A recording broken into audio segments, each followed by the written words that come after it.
আমার বন্ধুগণ, এগুলি সব অন্ধকার। এই অন্ধকারের ভেতর থেকে মানুষগুলিকে টেনে আনবে কোরআন কিসের দিকে? আলোর দিকে।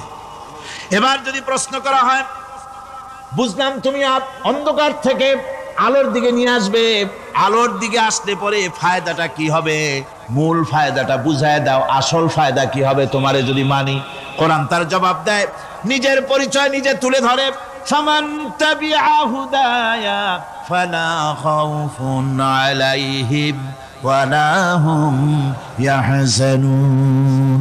এই কোরআনকে যদি মেনে চলো, এই কোরআনের আইন যদি মানো, সমাজে মানো, ব্যক্তিতে মানো, পরিবারে মানে, রাষ্ট্রে মানো, জীবনের সব ক্ষেত্রে সমস্ত জায়গায় যদি এই কোরআনকে মেনে চলো, ফালা খাউফুন আলাইহিম, তাহলে তোমাদের কোনো ভয় থাকবে না, ওয়ালা হুম ইয়াহজানুন, কোনো চিন্তাও থাকবে না। কিসের ভয় থাকবে না?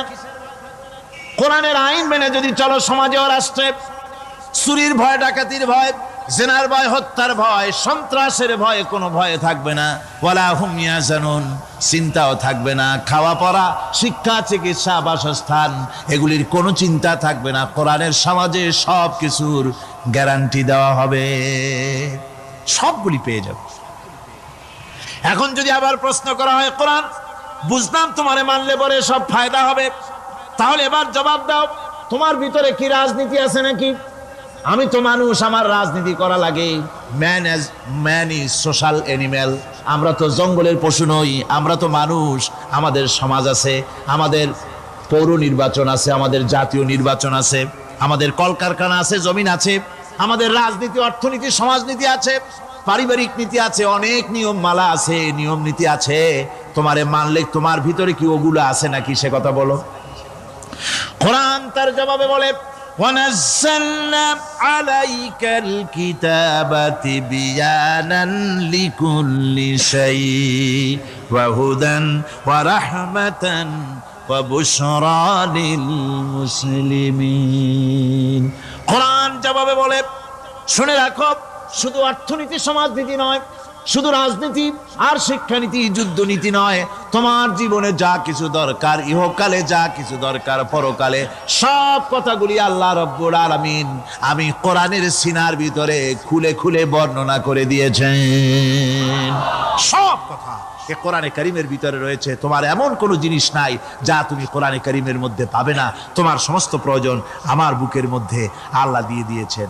বিজ্ঞান আছে, দর্শন আছে, ইতিহাস আছে, সব আছে এর মধ্যে। তবে কোরআনের মধ্যে বিজ্ঞান আছে বলে আমি এটাকে বিজ্ঞানের কিতাব বলবো না, দর্শন আছে বলে দর্শনের কিতাব আমি বলবো না, রাজনীতি আছে বলে কোরআনকে আমি রাজনীতির কোনো কিতাব বলবো না। কোরআন তাহলে কি?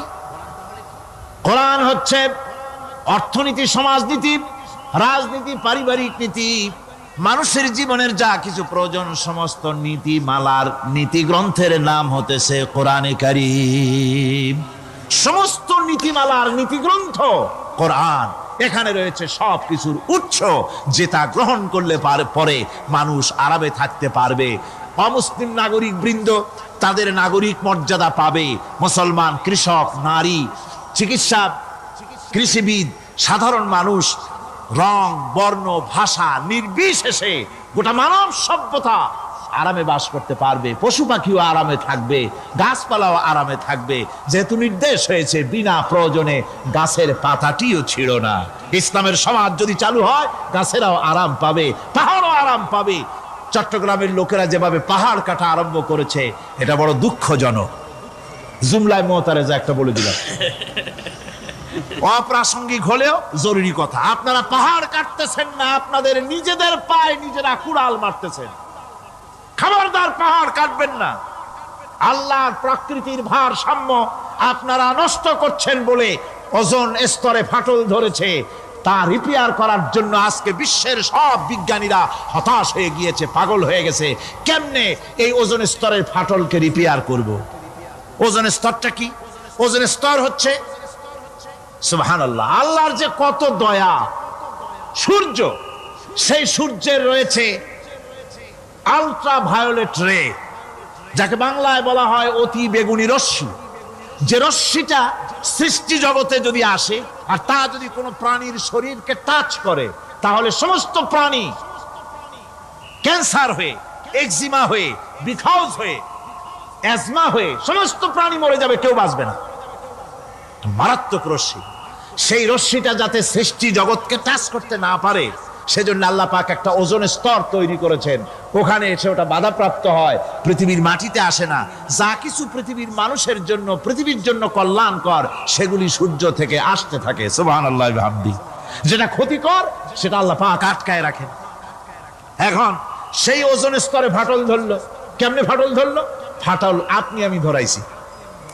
আপনি বলবেন যেটা কেমন কথা, আমি তো ওইখানে যাই নাই, আমি ফাটল ধরাইলাম কেমনে?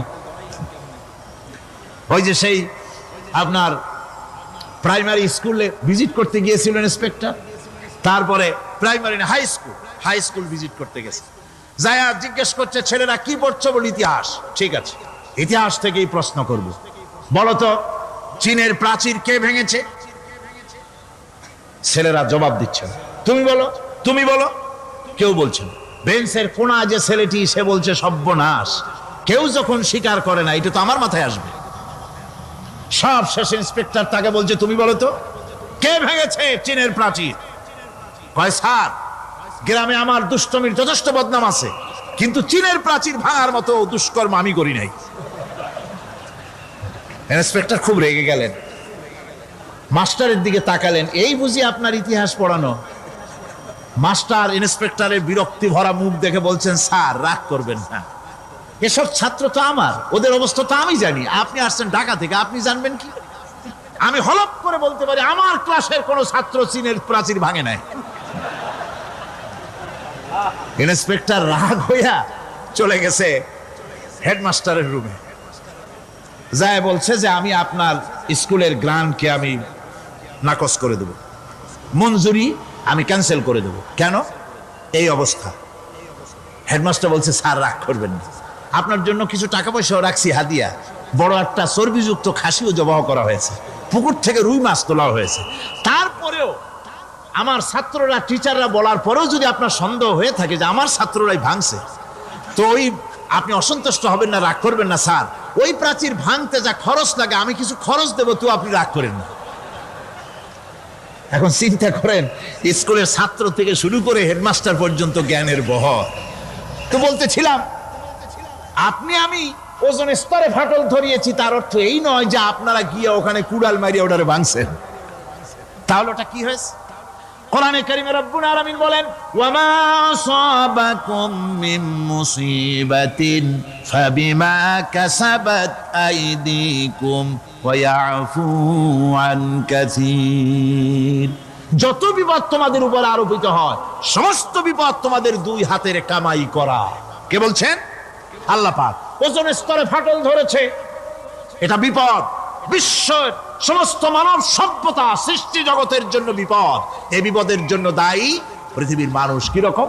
সেটা হচ্ছে গাড়ির পেছন থেকে যে কালো ধোঁয়া বের হয়, কল কারখানার চিমনি থেকে যে কালো ধোঁয়া বের হয়, এই কালো ধোঁয়াগুলি, তারপরে সমস্ত কেমিক্যাল উইপেন সেগুলি যে টেস্ট করা হয়, তার রিয়াকশন ইত্যাদি, এই কালো ধোঁয়া এবং সমস্ত মারণাস্ত্রগুলি এক্সপেরিমেন্ট করার সমস্ত এই রিয়াকশনগুলি সবগুলি গিয়ে ওই ওজন স্তরে ফাটল ধরিয়ে দিয়েছে। আস্তে করে পাতলা হয়ে এটা ফেটে গিয়েছে, অতি বেগুনি রশ্মি আসা শুরু করেছে। এটাকে বন্ধ করার জন্য বিজ্ঞানীরা আজ মরিয়া হয়ে গিয়েছে। ইনশাআল্লাহ আল্লাহ পাক তার বিজ্ঞানীদের মানুষের মাথায় বুদ্ধি এনে দিবেন, রিপেয়ারও হয়ে যাবে ইনশাআল্লাহ। সবাই বলেন ইনশাআল্লাহ। তাহলে বললাম কেন এই কথাটা? এই জন্য বললাম যে কোরআনে কারীমের মধ্যে আল্লাহ রাব্বুল আলামিন সব কথা বলে দিয়েছেন, কোনো কথা বাদ রাখেন নাই।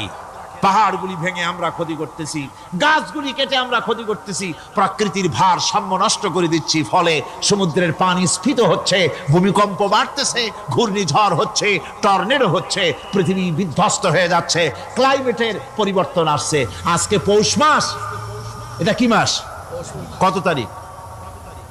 দেখেন বাংলা ভাষাকে কত মহব্বত করি।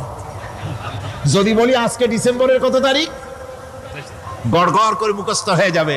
বাংলারে খুব ভালোবাসি, মাসটার তারিখ বলতে পারলাম না, দুঃখিত। এই হলো আমাদের ভালোবাসা।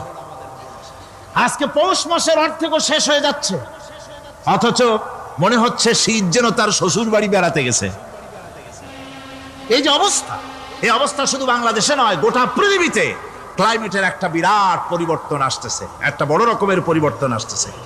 এর কারণ হচ্ছে এই পৃথিবীর মানুষেরা নিজেরাই প্রকৃতির ভারসাম্যকে নষ্ট করে দিয়েছে। এই ভারসাম্য নষ্ট হওয়ার কারণে আবহাওয়ার পরিবর্তন হচ্ছে, সামুদ্রিক জলোচ্ছ্বাস বাড়তেছে, ভূমিকম্প, আগ্নেয়গিরি ইত্যাদি হচ্ছে এবং পৃথিবীর মানুষ বিধ্বস্ত হচ্ছে। বলতেছিলাম এই কোরআনে কারীমের মধ্যে আল্লাহ পাক সব কথা বলে রেখেছেন। যদি জানতাম, বুঝতাম, তাহলে এই অবস্থার সৃষ্টি হতো না। এটা বিজ্ঞানের বই নয়, রাজনীতির বই নয়, সমাজনীতির বই নয়, বরং সমস্ত নীতিমালার উচ্চ, জ্ঞানের উচ্চ হচ্ছে আল কোরআন। জ্ঞানের উচ্চ কি? আরো জোরে বলেন, জ্ঞানের উচ্চ কি? আল কোরআন। পবিত্র কোরআনে এমন এমন ঘটনা আল্লাহ পাক বলেছেন যা ষষ্ঠ শতাব্দীর দুনিয়া এ সম্পর্কে কিছুই জানতো না। অবশ্য কিছু কিছু ঘটনা ইহুদিদের কিতাবে অতিরঞ্জিত আকার এবং বিকৃত অবস্থায় এসেছে, কিন্তু কোরআনে কারীম দুনিয়ার মানুষকে আদম সৃষ্টি, নূহের বন্যা, তারপরে মুসা আলাইহিস সালাম ফেরাউনের ঘটনা, ইব্রাহিম আলাইহিস সালামের নমরুদের ঘটনা এবং ইউসুফ আলাইহিস সালামের কাহিনী সবগুলিকে সুন্দর করে কোরআন শরীফ উপস্থাপনা করেছে রাসূলের মাধ্যমে, যা পৃথিবীর ইতিহাসে কেউ জানতো না। সেগুলি আল্লাহ পাক জানাইছেন কিভাবে? কোরআনে কারীম বলছে, তিলকা মিন আম্বাইল গায়বি নূহিহা ইলাইকা মা কুনতা তা'লামুহা আনতা ওয়ালা কওমুকা মিন ক্বাবলি হাযা। এ হলো সব অজ্ঞাত ঘটনা।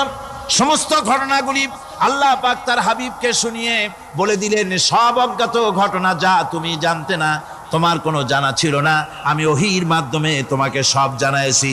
ইউসুফ আলাইহিস সালামকে যখন তার ভাইয়েরা কুয়ার মধ্যে ফেলে দিতেছিল তখন তুমি উপস্থিত ছিলে না, এই ঘটনা ওহীর মাধ্যমে আমি জানালাম। মুসা আলাইহিস সালামকে যখন ফেরাউন দরিয়ার ভিতরে ফেলে দিল, সেই সময় তুমি সিনাই পর্বতের পাশে দাঁড়িয়ে সব দৃশ্য লক্ষ্য করনি, অথচ আমি ওহীর মাধ্যমে সব তোমাকে খুলে খুলে বলে দিয়েছি।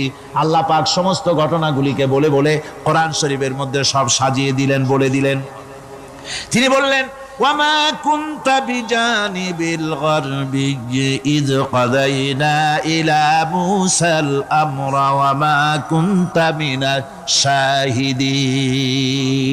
ফেরাউন যে মুসার সঙ্গে যে ব্যবহারটা করলো, এ সময় সেখানে তুমি উপস্থিত ছিলে না, আমি ওহীর মাধ্যমে তোমাকে তা জানিয়েছি।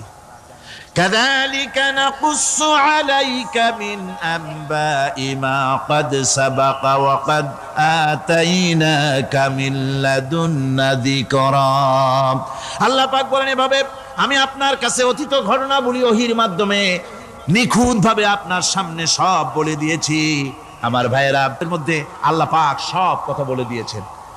বিজ্ঞানের সাথে কিন্তু কোরআনের সংঘর্ষ নাই। অনেকে মনে করে যে বিজ্ঞান আর কোরআন এর মধ্যে বিরাট সংঘর্ষ। না, বিরাট সংঘর্ষ নয়, দুই একটা পয়েন্টে সংঘর্ষ থাকতে পারে।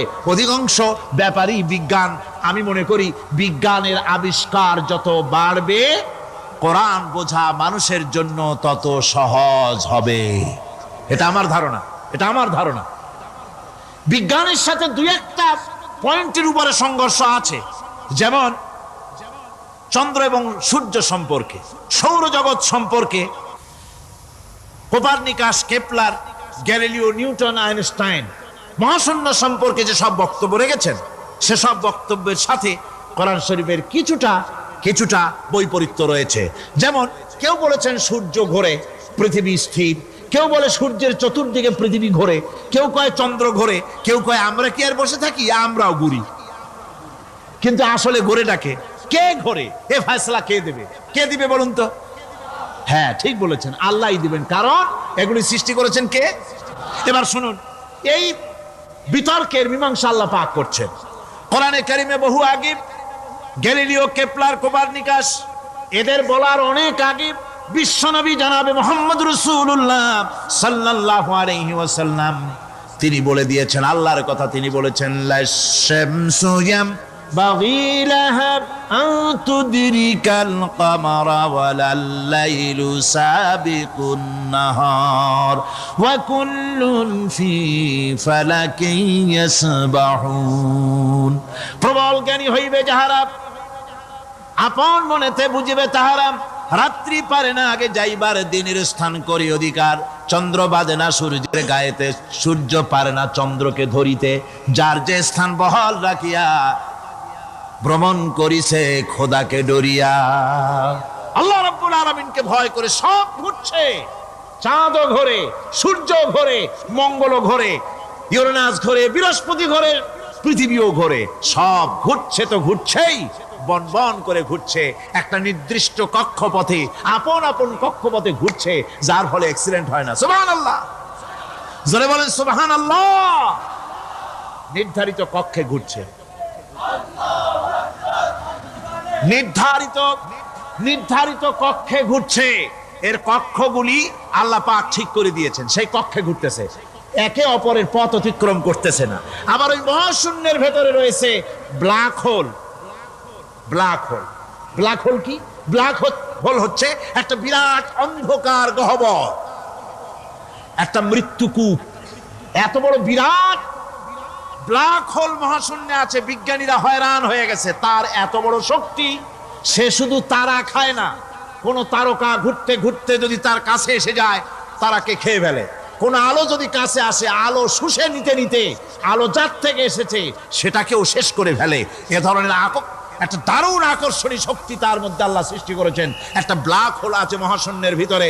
সূর্য, চন্দ্র, গ্রহ, নক্ষত্র, যে সূর্য পৃথিবীর চাইতে 13 লক্ষ গুণ বড়, এমন 2 কোটি সূর্য খাইয়া হজম করতে পারে এত বড় ব্ল্যাক হোল আল্লাহ তৈরি করে রেখেছেন মহাশূন্যের উপরে।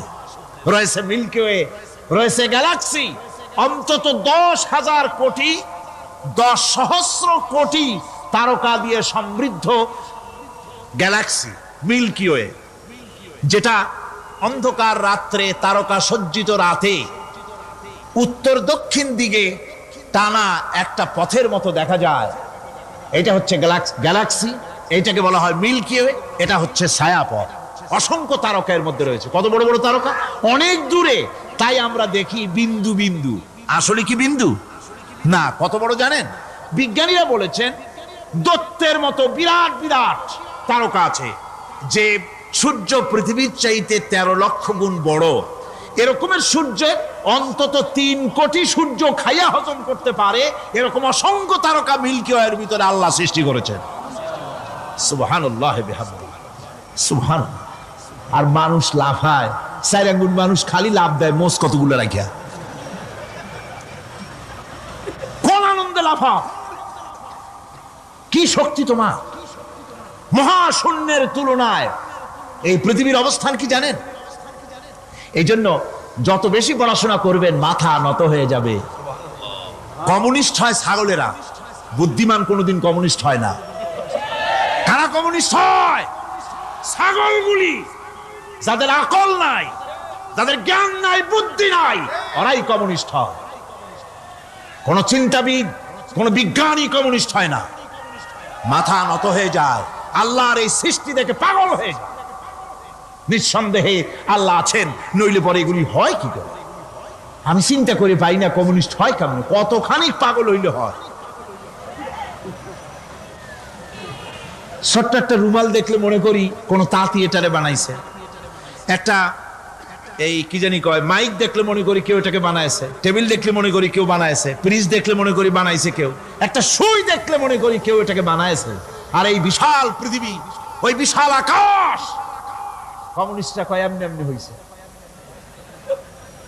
কয় বোতল খায় দৈনিক আল্লাহ জানে। আমার বন্ধুগণ, মাথা নত হয়ে আসবে চিন্তা করলে কি বিশাল সৃষ্টি আল্লাহ পাকের। এই ছায়াপথ, এই গ্যালাক্সি, এর তুলনায় পৃথিবীর অবস্থান কোথায়? পৃথিবীর অবস্থানটা হচ্ছে, আমার হাতে এটা একটি কলম। এই কলমটা কাগজের উপরে আমি যদি এই নিপটা রাখি, কাগজের ভিতরে নিপে যতটুকুন জায়গা টাচ করবে, মহাশূন্য গ্যালাক্সি মিল্কি ওয়ে, আল্লাহর ওই মহাশূন্যের তুলনায় পৃথিবীর অবস্থান একটা কলমের নিপে যতটুকুন জায়গা নেয় এর থেকে বেশি নয়। এই যদি হয় পৃথিবী, তাহলে সেই পৃথিবীর মানুষ আপনি কতটুকুন? সলিমুদ্দিন বসিরুদ্দিন খালি লাফা। আমার বন্ধুগণ, লাভ কি? লাভের চোটে বলে হ্যান করেঙ্গে ত্যান করেঙ্গে, লাঠিকে আমদার মুগুর ভরেঙ্গে। কয়দিন পর শোনা যায় চিত হয়ে পড়ছে, কিছু নাই। সুতরাং আল্লাহ পাকের অসীম সৃষ্টি জগৎ, এর সঙ্গে বিজ্ঞানের সংঘর্ষ কম, দুই একটা পয়েন্টে আছে। বাকি সবগুলিতে বিজ্ঞানের আবিষ্কার যত বাড়তেছে, আল্লাহরে চেনা, সৃষ্টি জগৎকে জানা মানুষের জন্য তত সহজ হচ্ছে। এই কথাগুলি আমি সামনের দিকে আরো বলবো ইনশাআল্লাহ। সবাই বলেন ইনশাআল্লাহ, যাতে আমাদের বুঝে আসে। আর রহমান আল্লামাল কোরআন, কোরআন শিখিয়েছেন আমাদেরকে রহমান, এমন নিয়ামত দিয়েছেন যার মধ্যে সব আছে। মানুষ সৃষ্টির ব্যাপারে, মানব সৃষ্টির ব্যাপারে নির্ভুল তথ্য যদি পেতে হয়, তাহলে কার কাছে যাব? জোরে কন। আল্লাহর কাছে যেতে হবে। আর আল্লাহর কাছে না যাইয়া মানব সৃষ্টির রহস্য যদি জানতে যাই ডারউইনের কাছে, তাহলে আপনার মামু হবে সুন্দরবনের বান্দরেরা। ঠিক কিনা? বান্দরেরা হবে মামু, শিম্পাঞ্জি ওরাং ওটাং হবে আপনার নানার দাদা। তার কারণ ডারউইন সাহেব বলেছেন মানুষ এর পূর্বপুরুষ হলো বাঁদর, শিম্পাঞ্জি, ওরাং ওটাং। এটা হলো তার থিওরি অফ ইভলিউশন। এই বিবর্তনবাদের থিওরি পেশ করতে গিয়ে তিনি বলেছেন মানুষ হলো বান্দরের জাত। আরে বেটা, তুই বান্দরের জাত। নিজের লেজ কাটিয়া সকলের লেজ কাটা আরম্ভ করতে যাচ্ছে। কি পাগলের পাগল, মানুষ হয়েছে বান্দরের জাত। আশ্চর্য কথা। কেমনে কইলে? তো বললো যে শিম্পাঞ্জি দেখছে, তো সে শিম্পাঞ্জি দেখে তার মনে হয়েছে যে মানুষ ওইরকমই তো দেখা যায়, তো মানুষ বুঝি বান্দর থেকেই আসছে। আমি বলি পৃথিবীতে এমন পাগল আমি কোনোদিন দেখিও নাই, শুনিও নাই যে কোনো পাগল পাবদা মাছ দেখে বলেছে যে এটা হচ্ছে বোয়াল মাছের পূর্বপুরুষ। টাকি মাছ দেখে কোনো ছাগলেও বলেছে আজ পর্যন্ত যেটা হলো শোল মাছের পূর্বপুরুষ। পুঁটি খাইতে খাইতে আস্তে আস্তে বিরাট শোলে পরিণত হয়ে গেছে, কোনো পাগলেও বলেনি। আচ্ছা, মেনে নিলাম ডারউইন সাহেবের থিওরি, মেনে নিলাম এক সেকেন্ডের জন্য যে বান্দর থেকেই মানুষ হয়েছে। এখনো তো বানর প্রজাতি আছে না শেষ হয়ে গেছে? আছে কিনা? তাহলে সুন্দরবনে যান, যে দেখুন কোন বাঁদর কি এ পর্যন্ত দেখা গেছে যে কোমর পর্যন্ত মানুষের মতো হয়ে গেছে? আর একটু দুধ আর পনির আর একটু এই শুটকি মাছ লোটটা ফিশ খাওয়াইলে আর কদিনের মধ্যে এই বান্দরটা মানুষ হয়ে যাবে। হয়েছে এরকম? বান্দরের 12 আনা মানুষ হয়ে গেছে, 14 আনা মানুষ হয়ে গেছে, আর অল্প একটু বাকি। এরকম দেখা গেছে কোথাও?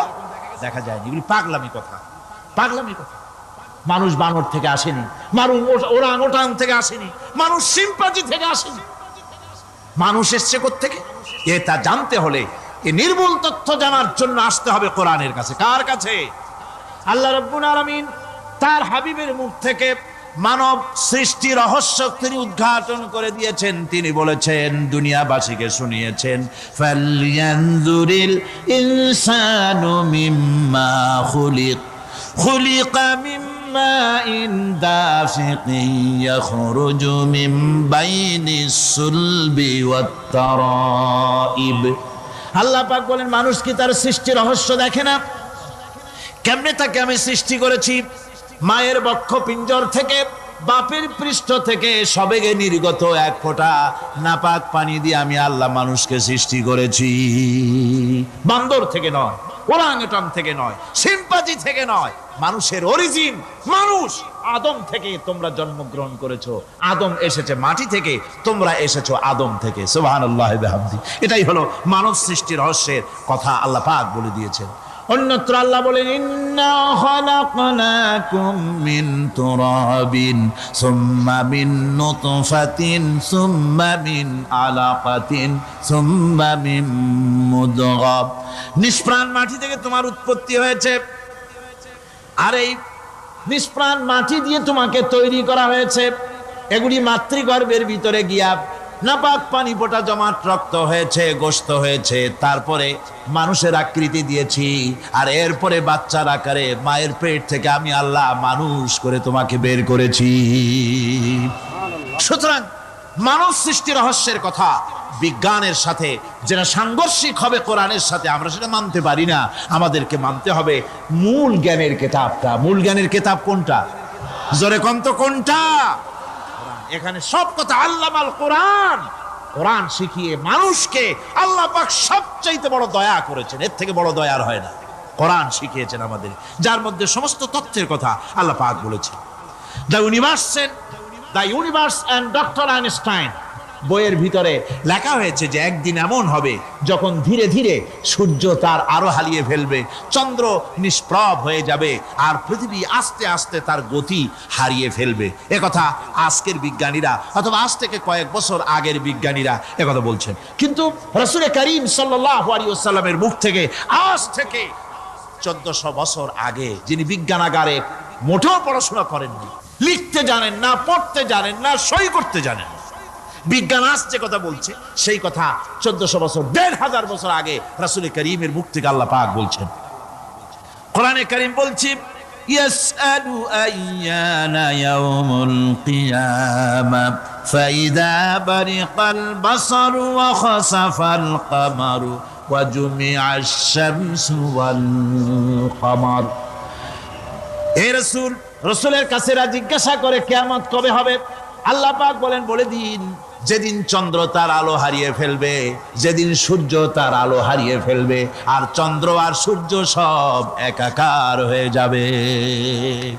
হাজারা বলছে চাঁদে আলো থাকবে না, সূর্য আগের থেকে তার উত্তাপ এবং আলো স্তম্ভিত হতেছে এবং হতে হতে এমন এক পর্যায়ে আসবে যখন সূর্য আলো হারিয়ে ফেলবে। বিজ্ঞানীরা গত 4-5 বছর আগে এ বক্তব্য রেখেছেন, কিন্তু 1400 বছর আগে বিজ্ঞানের লালনাগারে লেখাপড়া না করে হুজুরের মুখ থেকে আল্লাহ কথা বলে দিয়েছেন। তাহলে বিজ্ঞানের আসল কিতাব কোনটা? জোরে বলেন কোনটা? আল্লাহ পাক আরো বলেন ইজা শামসু কুবিরাত ওয়া ইযান নুজুমু কাদারাত ওয়া ইযাল জিবালু সুজ্জিরাত। তারকাগুলি, সূর্যের আলো থাকবে না, নক্ষত্রগুলো স্থানচ্যুত হয়ে যাবে, কক্ষচ্যুত হয়ে যাবে, পাহাড়গুলিকে পরিচালিত করে দেওয়া হবে, কিছুই থাকবে না, সব শেষ হয়ে যাবে। বিজ্ঞানীরা আজ বলতেছে যে সব শেষ হয়ে যাবে, কিছুই থাকবে না, সব শেষ হবে। বিজ্ঞানীরা বলতেছেন, কোরআন অনেক আগে বলেছে কুল্লু মান আলাইহা ফান ওয়া ইয়াবকা ওয়াজহু রাব্বিকা যুল জালালি ওয়াল ইকরাম। সব শেষ হয়ে যাবে, বিশ্বে যা কিছু আছে সব লয় হবে, ক্ষয় হবে, ধ্বংস হবে, কিচ্ছু থাকবে না, থাকবেন শুধু আল্লাহ সুবহানাহু ওয়া তাআলা। সুবহানাল্লাহি ওয়া বিহামদি। কোরআনে কারীম একথা বহু আগে আমাদেরকে জানিয়ে দিয়েছে। সুতরাং আসল জ্ঞানের কিতাবটাই হচ্ছে কোরআনে কারীম। এই কোরআনের কাছে আমরা যত যেতে পারবো, যত কোরআন বুঝতে পারবো, ততই আমাদের জন্য আমরা সমৃদ্ধ হতে পারবো, আমাদের উপর আল্লাহর রহমত আসবে, আমরা সমাজ চালাতে পারবো, আমরা দেশ চালাতে পারবো, আমরা দুনিয়ায় শান্তি পাবো, আমরা আখিরাতেও। যারা দাঁড়িয়ে বসে শুয়ে এক কথায় সর্বাবস্থায় যারা আল্লাহ পাককে স্মরণ করে, তার আকাশ এবং জমিন সৃষ্টির ব্যাপারে চিন্তা ভাবনা করে, রাত এবং দিনের পরিবর্তনের চিন্তা করে, তার সৃষ্টি নৈপুণ্যতা নিয়ে যারা গবেষণা করে, তারাই হচ্ছে আল্লাহ পাকের খাঁটি বান্দা, একজন সত্যানুসন্ধানী। চোখের সামনে যখন নিখিল বিশ্বের অনুপরমাণু থেকে শুরু করে সূর্য, চন্দ্র, গ্রহ, নক্ষত্র, বিশাল আকাশ পর্যন্ত, গাছপালা, তরুলতা, সমুদ্র, মহাসমুদ্র, পশু পক্ষী ইত্যাদি যখন তার নজরে পড়ে, তখন একজন সত্যের অনুসারী ব্যক্তি, একজন সত্যের অনুসন্ধানী ব্যক্তি, তার মুখ থেকে বেসাক্তা স্বতঃস্ফূর্ত ভাবে নিজের অজান্তে মুখ থেকে যে শব্দটা বেরোয়, সে শব্দটা হচ্ছে আলহামদুলিল্লাহি রাব্বিল আলামিন।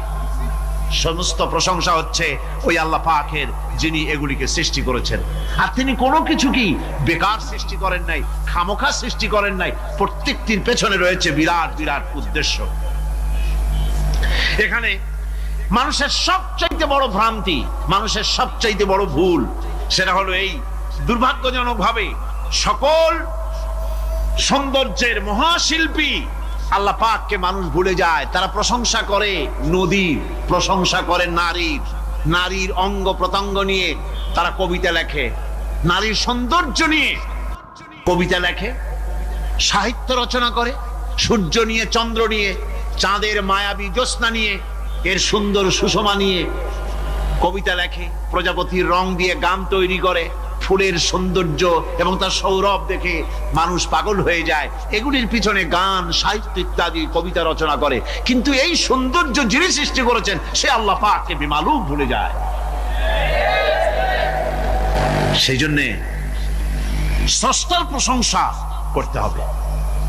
আল্লাহ পাক শিখাচ্ছে, শুরুতেই শিখাচ্ছে আলহামদুলিল্লাহি রাব্বিল আলামিন। পড়েন সবাই, আলহামদুলিল্লাহি রাব্বিল আলামিন। এখানে আল্লাহ প্রশংসা কার বলুন? কার? আল্লাহ নয়, আল্লাহ, আল্লাহ পাকের প্রশংসা। আল্লাহ হচ্ছে ইসমে জাত।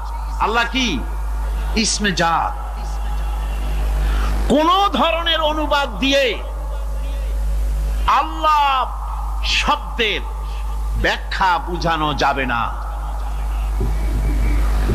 আল্লাহ এটাকে যদি সৃষ্টিকর্তা লেখা হয় তাহলে আল্লাহ শব্দের হক আদায় হবে? সৃষ্টিকর্তা বলতে তো বুঝাই যায়, তা তো আছে খালেক, সৃষ্টিকর্তা না, সে নাম কি? খালেক। আল্লাহ এটাকে কোনো অনুবাদ দিয়ে সৃষ্টিকর্তা বলে বোঝানো যাবে না।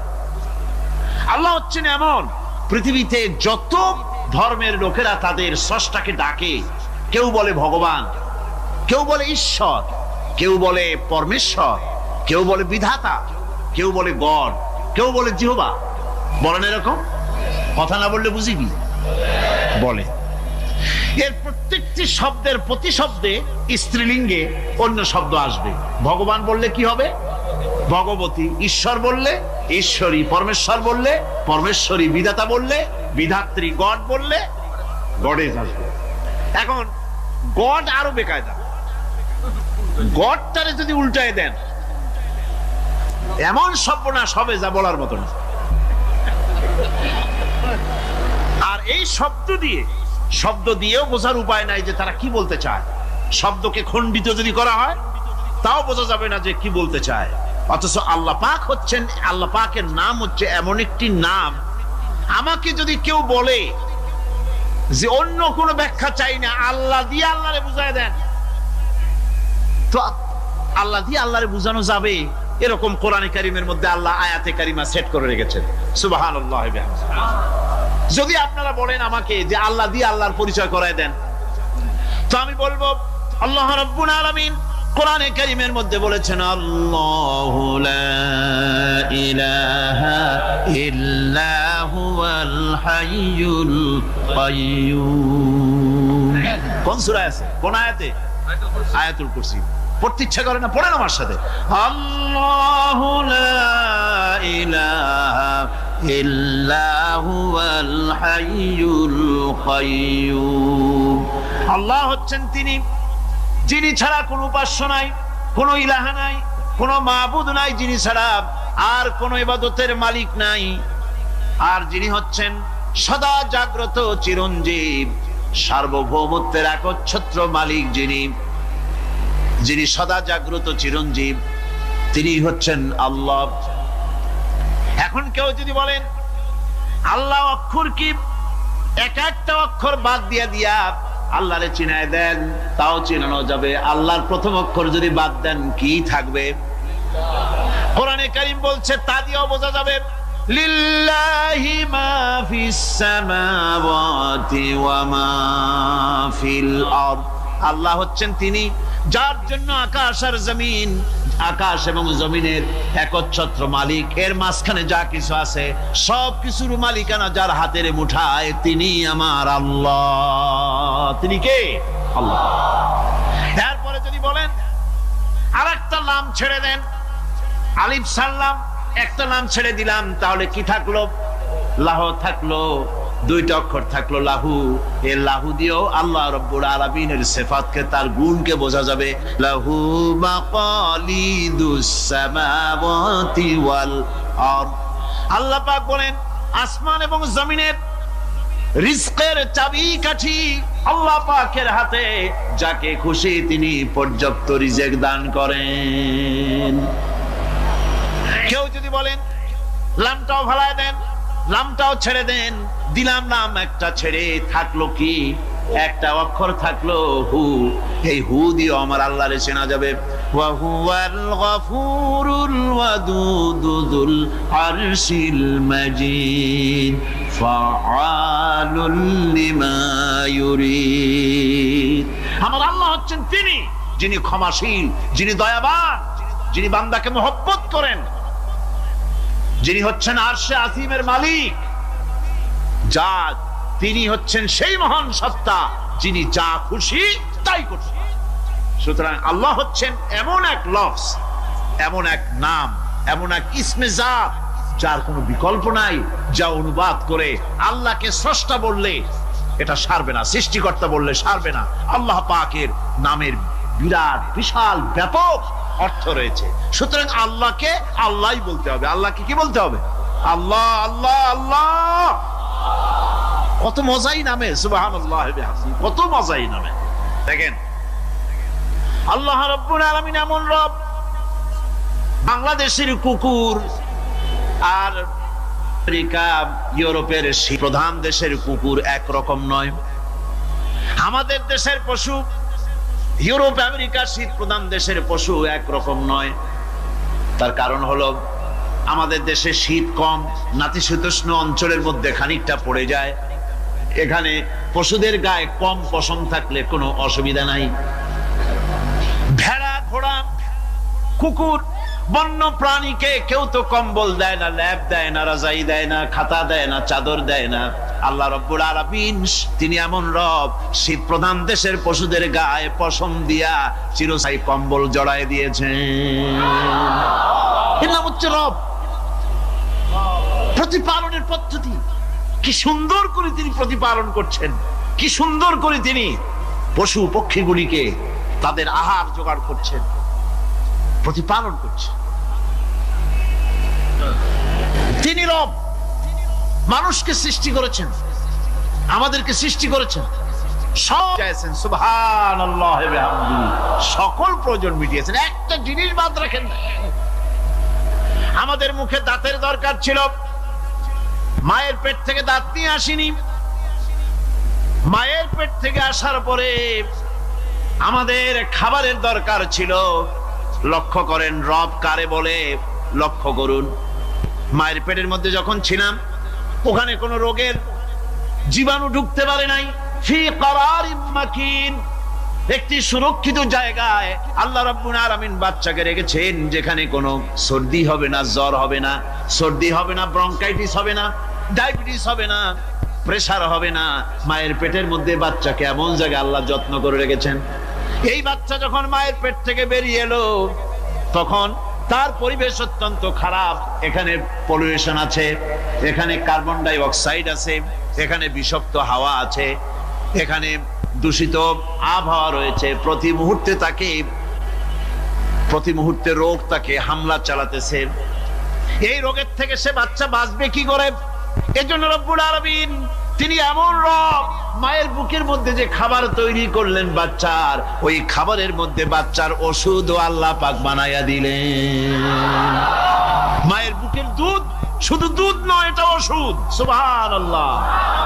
এটা খাদ্য, এটা ওষুধ, এটা ভিটামিন, এটা ক্যালসিয়াম, এটা কার্বোহাইড্রেট, যা দরকার বাচ্চার জন্য সব আল্লাহ মায়ের দুধের মধ্যে দিয়ে দিলেন। যতক্ষণ বাচ্চা পেটে ছিল দুধ ছিল ঘন, যখন বাচ্চা মায়ের পেট থেকে বেরিয়ে এলো দুধটা হয়ে গেল পাতলা। এই পাতলা দুধটা খাবে, ওষুধ আছে এর মধ্যে, ভিটামিন আছে, খাইতে যেন বিস্বাদ না হয় একটু মিষ্টি দিয়ে দিলেন আল্লাহ, যাতে বাচ্চা মুখ ফিরায় না নেয়, সেজন্য খাইতে চায়। তারপরে যখন বাচ্চার হাড্ডি খেতে হবে, মাছ খেতে হবে, গোশত খেতে হবে, দুধের আর দরকার নাই।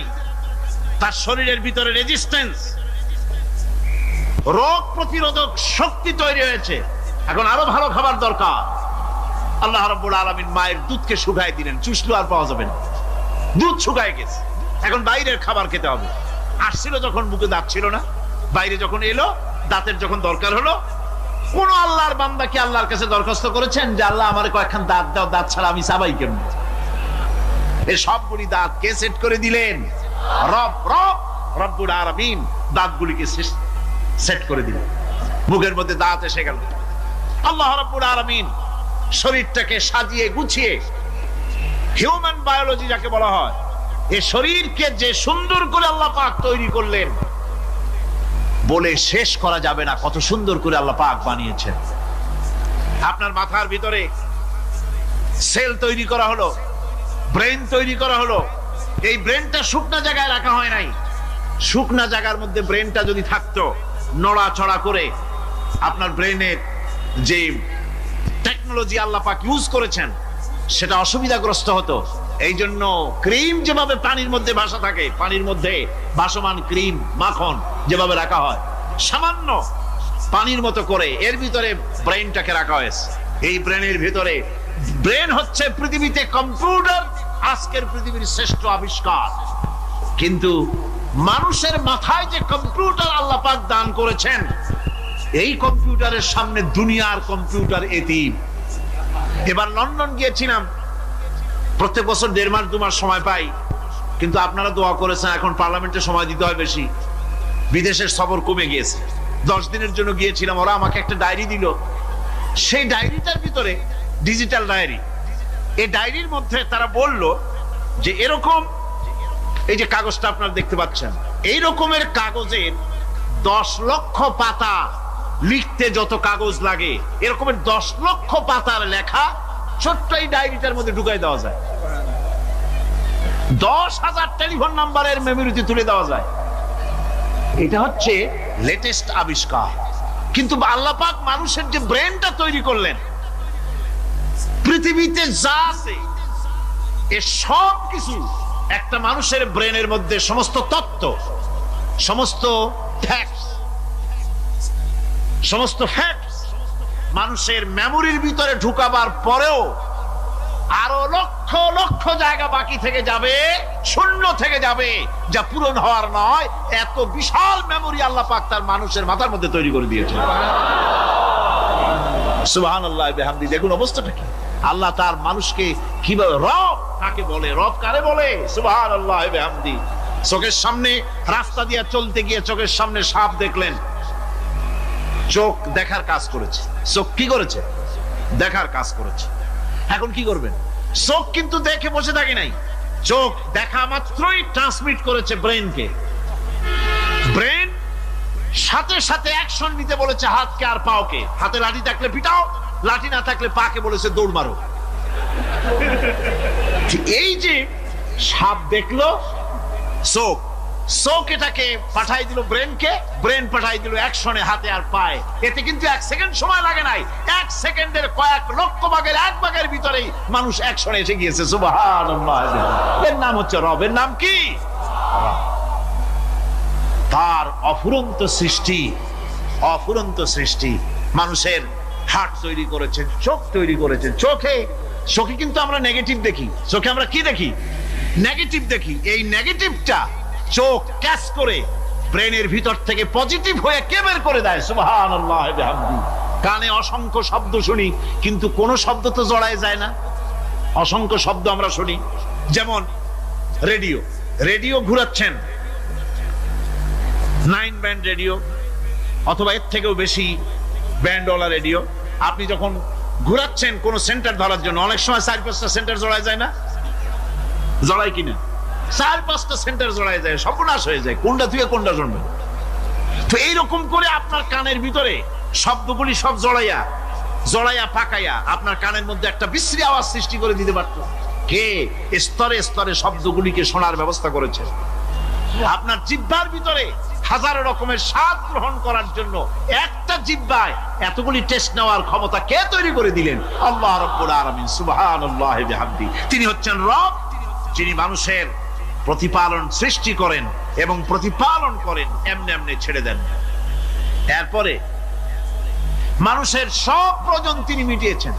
মানুষের জীবন ধারণের জন্য সব থেকে বড় প্রয়োজন পানি। সবচেয়ে বড় প্রয়োজন কি? পানি। জোরে কোন কি? পানি।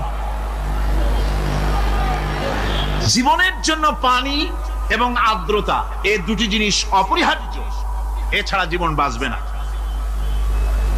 আমরা দেখতে পাই সমুদ্র ভরা পানি মজুদ আছে, লক্ষ্য করেন, সমুদ্র ভরা পানি মজুদ আছে, নদী খাল বিল ভরা পানি মজুদ আছে, কিন্তু এটাই তো যথেষ্ট নয়।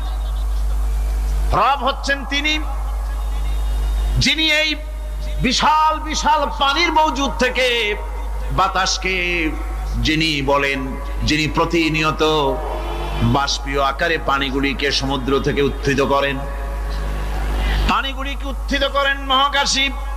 আল্লাহ পাক বলেন, আল্লাহুল্লাযী আরসালার রিয়াহা ফাতুসিরু সাহাবা,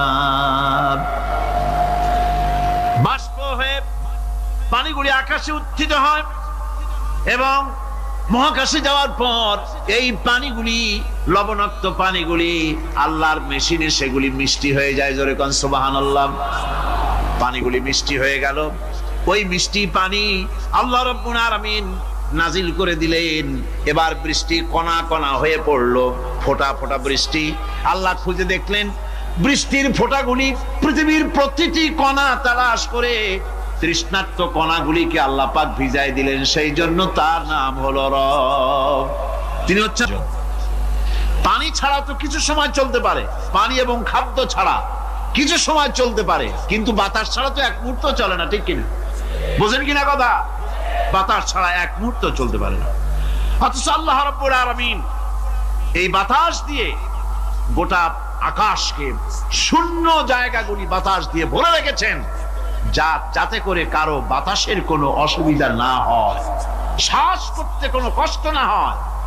প্রাণী জগৎকে বাতাস দিয়ে বাঁচিয়ে রাখার জন্য আল্লাহ পাক মহাশূন্যকে এভাবে সব এলাকা বাতাস দিয়ে ভরে রেখেছেন।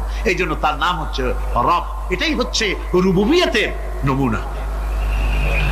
আমার ভাইয়েরা, আল্লাহ রাব্বুল আলামিন পানি দিলেন, বাতাস দিলেন, খাদ্যের ব্যবস্থা করে দিলেন।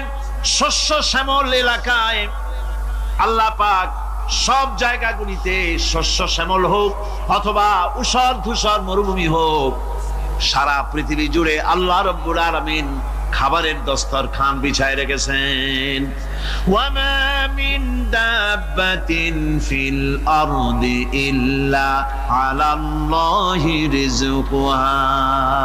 এই পৃথিবীর বুকে এমন কোন বিচরণশীল জীব নাই যেই জীবের রিজকের দায়িত্ব আমি আল্লাহ আমার নিজ হাতে গ্রহণ করি নাই। জোরে বলেন সুবহানাল্লাহ।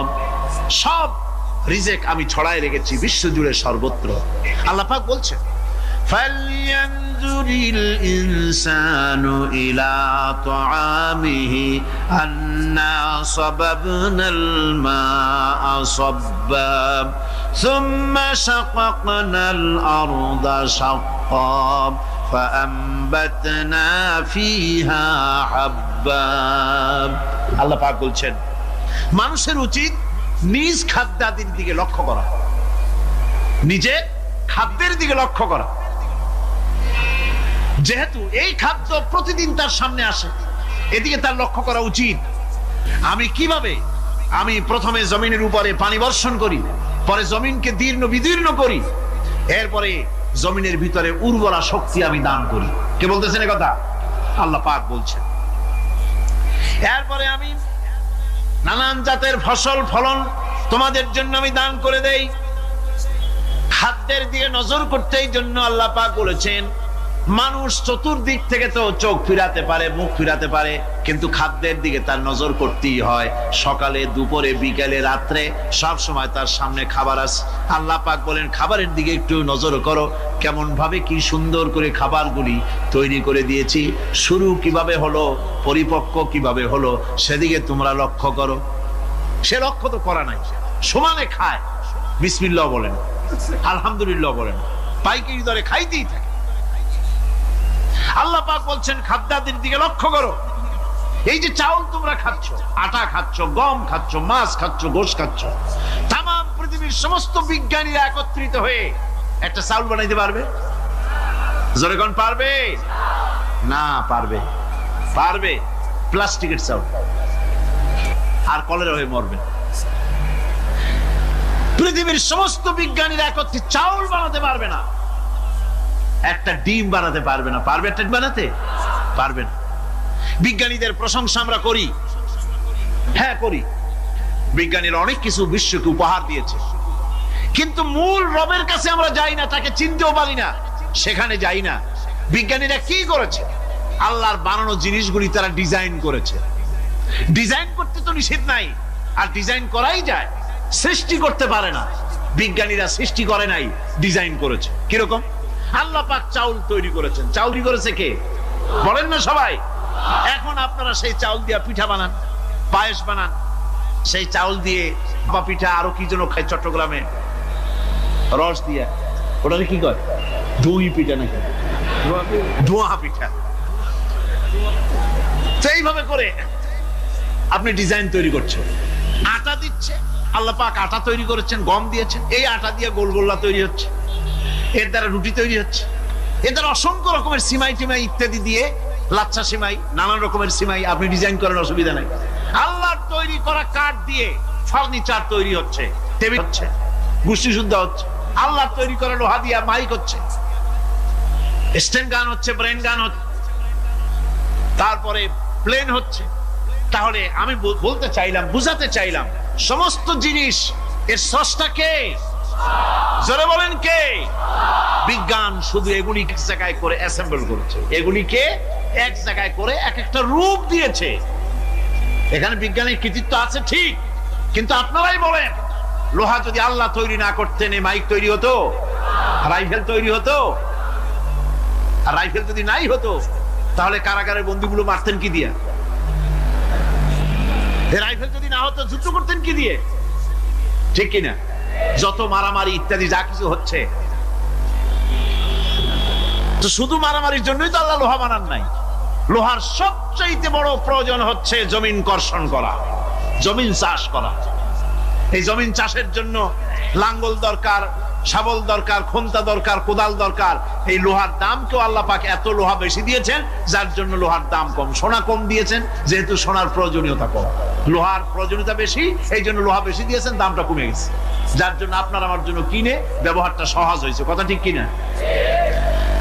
বন্ধুগণ, আল্লাহ রাব্বুল আলামিন এইভাবে করে মানুষের রুবুবিয়াতটা, আল্লাহ পাকের রুবুবিয়াত হচ্ছে এই, তিনি মানুষকে সুন্দর করে সৃষ্টি করে যা কিছু প্রয়োজন সবকিছু খাওয়াচ্ছেন, দিচ্ছেন। সে আল্লাহ পাক প্রশ্ন করছেন, কুল মান ইয়ারযুকুকুম মিনাস সামাই ওয়াল আরদ আম্মান ইয়ামলিকুস সামআ ওয়াল আবসারা ওয়া মান ইয়াখরুজুল হাইয়্যা মিনাল মাইয়িতি ওয়া ইউখরিজুল মাইয়িতা মিনাল হাইয়্য। আকাশের প্রশস্ত বুক থেকে এবং জমিনের এই প্রশস্ত বুক থেকে কে রিজিক, তোমাদের খাদ্যকে উৎপাদন করে? কে নির্জীব থেকে সজীবকে বের করেন? আর কে সজীবকে নির্জীবে পরিণত করেন? তিনি কে? তিনি হচ্ছেন আল্লাহ পাক। আল্লাহ পাক বলছেন, এই প্রশ্ন যদি তাদেরকে করা হয় তো তারা কি বলবে? আল্লাহ পাক বলেন, ওয়ামান ইউদাব্বিরুল আমরা ফাসায়াকুলুনা আল্লাহ ফাকুল আফালা তাত্তাকুন। হে নবী, এদেরকে প্রশ্ন করুন। এদেরকে যদি প্রশ্ন করা হয় এই পৃথিবীর সুন্দর পরিচালনা পদ্ধতি কে করেন, তাহলে তারা এক কথায় বলবে, নিজের থেকেই বলবে আল্লাহ। কে করছেন? সবকিছু আল্লাহ। আল্লাহ পাক বলেন, নবী তাহলে তাদেরকে বলেন, এ কথা জানার পর, এ কথা বোঝার পরেও কেন তারা ঔদাসীন্যতা দেখাচ্ছে? কেন তারা গাফিল হয়ে যাচ্ছে? কেন তারা আল্লাহ পাককে ভয় করে তার পথের অনুসারী হচ্ছে না? যে আল্লাহ রাব্বুল আলামিন এত কিছু করছেন, তিনি তার পরিচয় সম্পর্কে বলে দিচ্ছেন, ফাযালিকুমুল্লাহু রাব্বুকুমুল হক ফামাযা বা'দাল হক ইল্লাদ দালাল। নিশ্চয়ই এসবের মূলে রয়েছেন তোমাদের রব, আমাদের আল্লাহ, আমাদের রব। সুতরাং উজ্জ্বল সত্য প্রকাশিত হওয়ার পর গোমরাহি ছাড়া আর কিছুই বাকি থাকে না। সুতরাং যারা সত্যের পথের অনুসরণ করতে চায়, রবকে চিনতে হবে, আল্লাহ পাককে জানতে হবে এবং তাকে অনুসরণ করতে হবে, তাকে রব হিসাবে চিনতে হবে। আমার বন্ধুগণ, এটা হচ্ছে সেই রুবুবিয়াত ইলাহি যার দিকে হযরত মুসা আলাইহিস সালাম ইঙ্গিত করেছিলেন, ফিরআউন যখন তাকে প্রশ্ন করেছিলেন, ফামান রাব্বুকুমা ইয়া মুসা, হে মুসা, তোমাদের দুজনের রব কে? তোমাদের রব, তোমাদের প্রভু কে?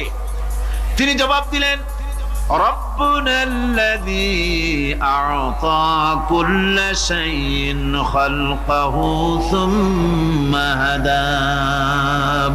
রব হচ্ছেন আমাদের তিনি, যিনি নাকি আমাদের প্রতিপালক, আমাদেরকে সৃষ্টি করেছেন এবং আমাদেরকে হেদায়েত দিয়েছেন, সঠিক পথের দিশা দিয়েছেন। এখানে হেদায়েত হচ্ছে, এখানে হেদায়েত শব্দের অর্থ হচ্ছে সৃষ্টি শুধু করেন নাই, তাকে চলার, তার খাদ্য অনুসন্ধানের, তাকে বেঁচে থাকার সবকিছুর উপকরণ, এর কমন সেন্স, এর সাধারণ জ্ঞান আল্লাহ পাক তার সাথে দিয়েছেন। তিনি হচ্ছে রব। আচ্ছা, একটা দৃষ্টান্ত দেই।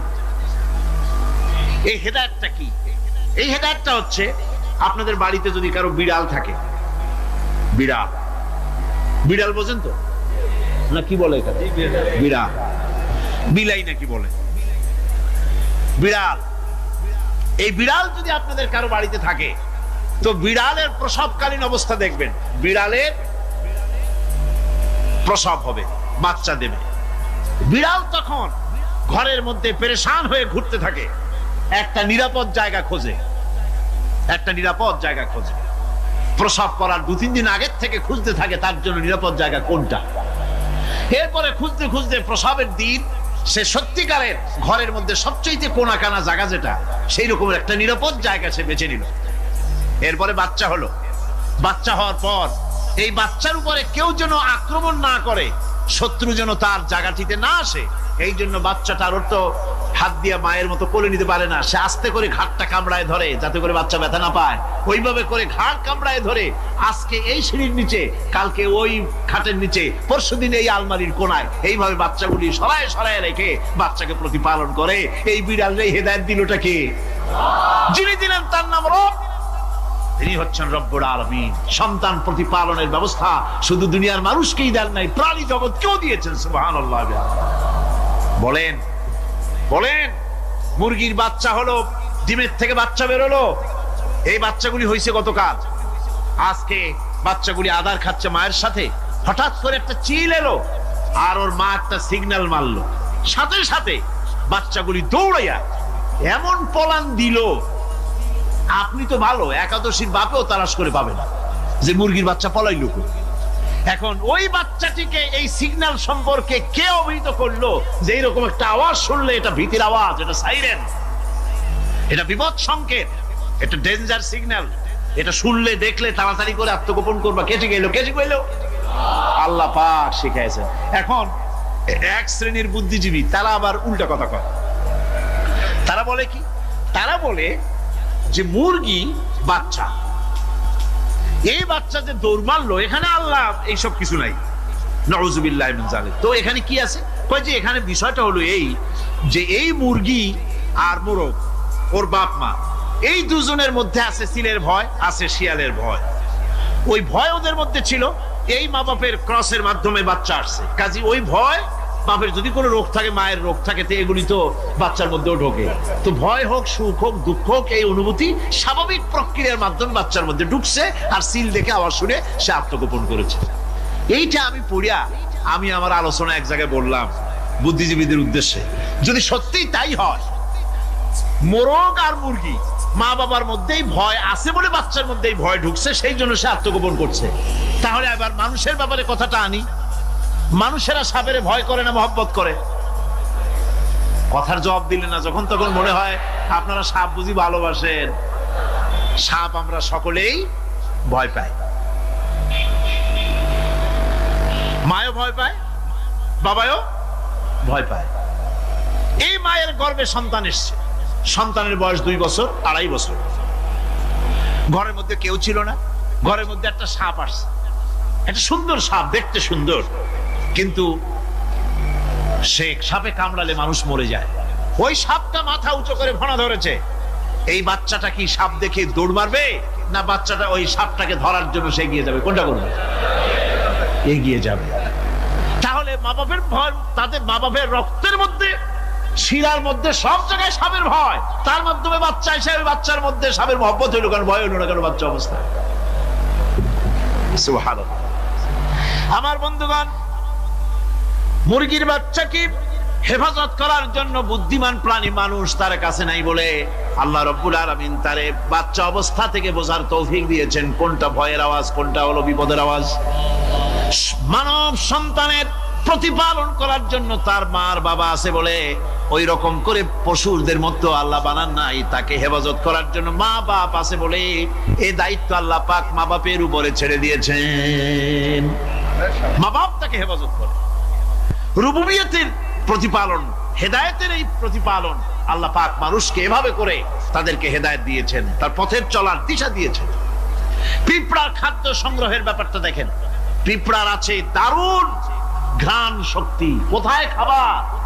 5 তলায় আপনি মিষ্টি খাচ্ছেন, রসগোল্লা থুয়ে দেন, তারপরে দেখেন কোন জায়গায় দিয়ে পিঁপড়া এসে জমের খাওয়া খায়, ঠিক কিনা? দেখেন তার কত তীব্র ঘ্রাণ শক্তি, সেখানে চলে যাচ্ছে।